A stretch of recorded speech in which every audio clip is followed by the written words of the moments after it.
I was lying awake late Sunday night, scanning the headlines, when I saw that Rob Reiner and his wife Michelle had been stabbed to death in their home on Sunday afternoon. My immediate thought was, I wonder if they have an addict son. We had an addict son. And sometimes during the depths of his addiction, he was psychotic and violent, and we feared for our lives. Sometimes he was sweet and funny. Sometimes he was sad and remorseful.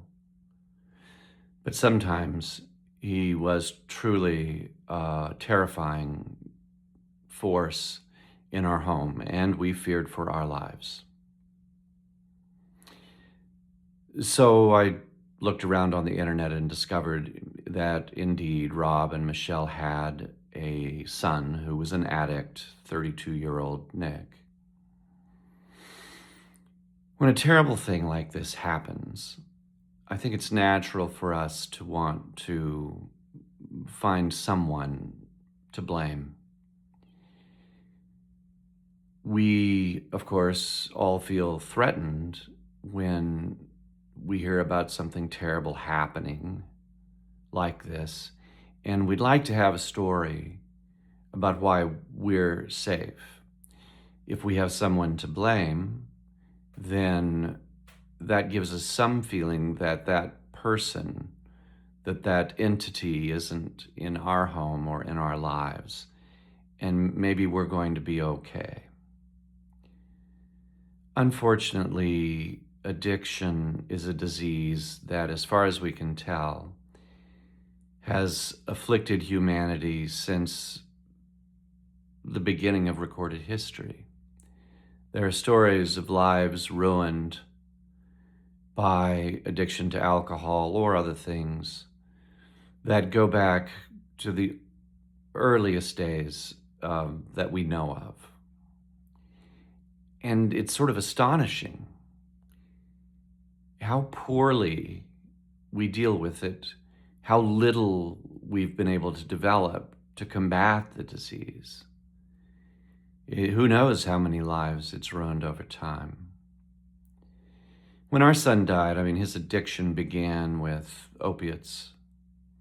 And it began during a time when the people who were manufacturing the opioids were manufacturing orders of magnitude more of them than were needed for clinical purposes. And so the illegal market was flooded with opioids, and there were clinics that claimed to be pain clinics on many street corners, basically serving addicts. And I could blame that industry for his addiction. And it definitely played a role in the beginning of his addiction. But I'm not convinced that that's an ultimate cause. And I really don't feel that there's anyone to blame. Maybe it was his parenting. Maybe it was me. Maybe it was just the psychology he was given when he was born. Maybe it was some other event or experience in his life.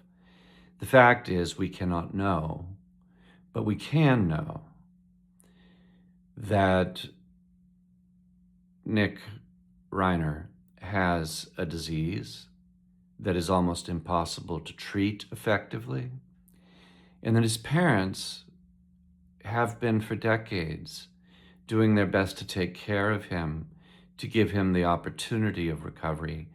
They took him to a Hollywood holiday party with a bunch of celebrities the day before this happened.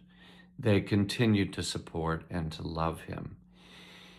And what happened to them is a terrible tragedy for them, for his siblings, for everybody who loved any of those people, for Nick, and in some sense for the rest of us. However, it's not a tragedy that is going to be avoided by any act of revenge or law enforcement or moral outrage. It is just going to be one of those tragedies that makes us feel terribly sad. And maybe in that sadness, we can feel the deepest possible compassion for the people who've been directly hurt by this and the people who are going to be hurt in the future. Maybe we can feel that compassion, and maybe we can let it inspire us to try to do something to help. I think perhaps that intention is the best thing we have right now for being helpful.